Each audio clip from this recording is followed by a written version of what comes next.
Hello, friends, and welcome to the Cinemondo podcast. I'd like to take this moment for a little message from someone that we all know and love. I know it's not hip to say it, but I just love acting. That's appropriate. Who is that? He does love acting, I've heard. And he loves it. I think he loves it. Yeah. So it must be unbearable for him. It must be a massive weight. Yeah. Speaking of that, there's a movie about Nic Cage out. It's going to be coming out, not out yet. It's about to come out. What's it called? The Unbearable Massive Weight of... What is it? The Unbearable Weight of Massive Talent. It doesn't roll off your tongue exactly. No. But it's funny.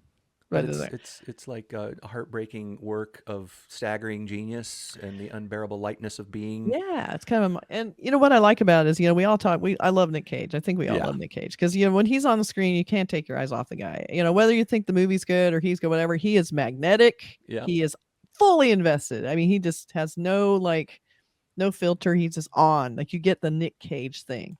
I've been a fan since Raising Arizona. Right? And when I heard there was a movie about him playing himself, I'm like, oh shit, gotta see that. Yeah. So I'm very excited to see this trailer. It's not brand new, but I haven't really paid much attention to it because I wanted to do it for the show. So we're kind of watching it cold. I haven't really seen what it is. And we're a little late, but it had to be done because I love Nic Cage. So yeah, we're gonna do this shit now. You ready? Yes. All right, here we go. Okay.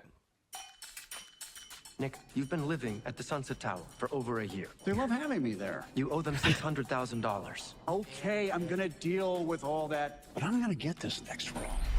And when I do, all of that changes. Then I'm back. Not that you went anywhere. Nicolas Cage, oh my God, I love you. He was so good in The Rock. What about Gone in 60 Seconds? Have you seen Croods 2? No, I'm 44 years old. Why the fuck would I see Croods 2? I've seen Face Off and Con Air. We got another offer. What's it about? You head to southern Spain and you attend a wealthy gentleman's birthday party. I would never do that. It's $1 million, Nick. I'll take it. The guy that owns this house, what's his name? Javi. Look, if Javi wants me to fuck his wife or watch me watch him fuck his wife, that's a no-go. You understand? That's no bueno. Javi. Nic Cage. That's fun. Nicolas Cage? That's fucking cool. I am so happy that you're here. Is this supposed to be me? It's grotesque. Maybe 2004.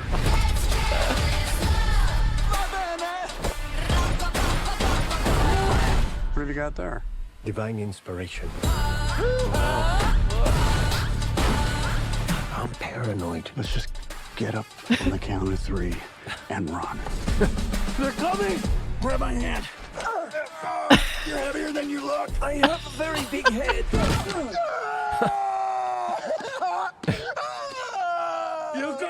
I'll never forget you, Rams.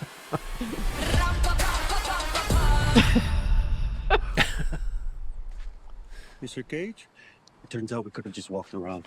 Wow, you're so. That's just silliness. It looks very silly. It looks very silly, but what's funny about that is Nic Cage is kind of subdued as Nic Cage. Yeah. Even when he's doing the freak out on the wall there, he's like, it's like I've seen him do more. It was still toned down, right? I mean, it was like, but it looks pretty fun. It looks. I'll definitely see that.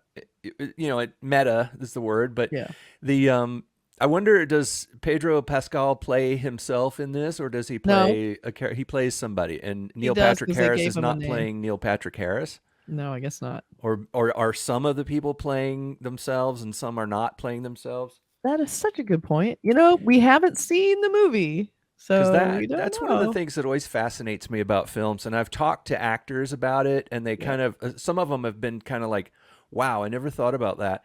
But like, imagine if you were, in that movie War of the Worlds, the Steven Spielberg one, where you've got, Tom Cruise running around, and nobody does a double take and go, dude, you look just like Tom Cruise. I know, right? I mean, you sound like him, and your mannerisms, because there is no Tom Cruise in that world. There's also no H.G. Wells, no War of the Worlds in that world. So in movies, in any movie, you have to acknowledge the fact that in any Nick Cage movie, you have to acknowledge the fact that Nicolas Cage does not exist in Even this when world. he's playing Nicolas Cage. Yeah. In a weird way, because Or- there is no Neil Patrick Harris in that world. Or does Nicolas maybe he is Cage not Nicolas. aware of Neil Patrick Harris, does Neil Patrick Harris play himself? And then what about the other actors in the yeah, it gets weird. It's Maybe turning this my movie is brain gonna flirt inside with out. that. Yeah. I don't know. I mean, they might be playing themselves. I'm looking at the cast, just the list, and it's kind of hard to tell at this point. But Like who they play, like what is their character name? it would almost be funnier if they all played themselves. But then there's going to be characters in there who aren't played by themselves. I think Neil Patrick Harris is playing himself, but Pedro Pascal is Javi Gutierrez. Javi, right? See, Javi. You know what's funny too? It's like this happens too in like in some meta kind of shows like the Gary Shandling. Yeah. It's confusing in those kind of meta shows when there's actors, and even Larry David. Yeah. That's really good. I would say Larry David, Curb Your Enthusiasm is a good kind of correlation because he's in the show as Larry David. Yeah. And there's a lot of people around him who are in the Larry David world. Right. Then they'll have like Vince Vaughn who's playing someone else, but he's not Vince Right. Vaughn. He's playing someone else. I'm like, that's just confusing. So Vince Vaughn, the actor, does not exist in that world. Yeah. It's It's fun to think about it, and It's especially very when you're working on or working around it, and you're like on the show CSI, where the people who are the forensic experts on CSI have never watched a TV show called CSI, so they're not responding to all the popularity of that show, and they go and show up on the set. I mean, show up on the crime scene. Exactly. It's like, hey, that looks just like that guy from that show. Yeah. So I It's have like, a aren't poster. you Lawrence Fishburne? I know, you look just like him. Good Yeah, Lord. the meta stuff's really strange. Yeah. So I have a poster. The poster's pretty cool. Oh yeah. It's got kind of a kaleidoscope of Pedro Pascal and Nic Cage and I guess a couple other people in there, I think. But that's pretty fun. I think it was done. It doesn't give it any credit where I got it from. But it looks cute. It kind of in a way gives it that surreal aspect that the show kind of looks like it has, or the multiple movie. realities colliding and intersecting, and I do love that gesture that Nic Cage does. Yeah, what is that? That was really funny. I think just brotherhood and all that. Right. But that's pretty fun. So we saw. Oh, let me check real fast. Is there a copy line? There is not. Nope. April 2022. All you need to know is Nicolas Cage. Done. That's your copy line. So we're a little late on this one, but it definitely had to be covered. Meeting up with people like that in real life. Sometimes we run into people like that, and it is surreal. I mean, when I do photo shoots with people and they're supposed to be their characters, and they're always like way low key or extra friendly. If they're a really bad villain, they're usually the nicest. Oh, they're the nicest people. The worst people in movies are the nicest people in real life. It's so weird. I know, and that's why I love doing like villains, because the actors are always so cool because they kind of get it. Yeah.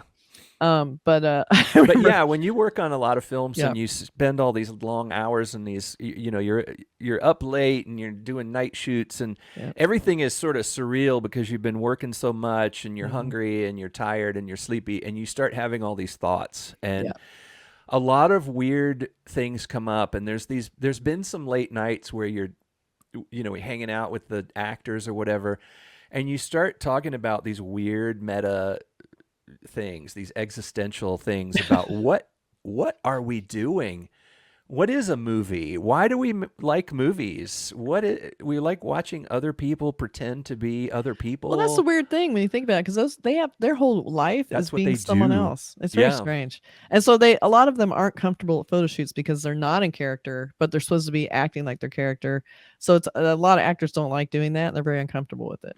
Well, sadly, a lot of actors. I've also talked to actors who said that they got into acting because they're so uncomfortable around people that they always like the idea of becoming someone else.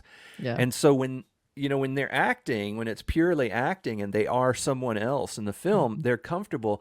But then if they get popular or famous and they have to be themselves, like they have to go on a talk show or something, they're super uncomfortable. That's like the last thing they wanted. Yeah. They never wanted to have to be themselves or or like reveal themselves. They want to always be somebody else. Yeah, it's a weird business. It's very It strange. is a strange Everyone, business. a lot of people creating a fake world. Yeah. And and you watch these things, you become emotionally involved with things that don't exist. It's very strange when you think about it. We sit there and watch these shows, we're like emotionally involved with things that are not real. It's very strange. And it seems like maybe this movie might touch on some of those weird meta existential odd psychedelic wormholes that you can go down when you start thinking about entertainment. Well, it's weird too, because it seems like they're kind of in a way kind of leaning into that whole Nic Cage. For a while there, had all those debts, like he was really in debt, and so he's taking every movie, and of course everyone loves the movies he was just taking to pay off his debts. Everybody's like, oh, I love Con Air, he's just like, oh my god, because he's done some great indie stuff, but it's those big crazy movies that everyone seems to remember, and those were just kind of like paychecks. Right. But so there it is, Nic Cage. Looks like fun. It does. I think I'll watch this one. Yeah, it does look good. It does look good.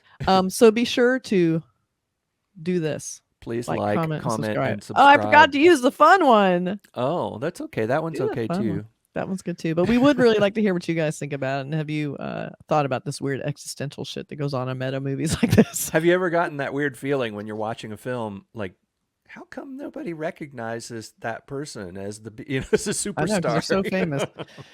Anyway, see you next time. Take care, everybody. Bye. Bye.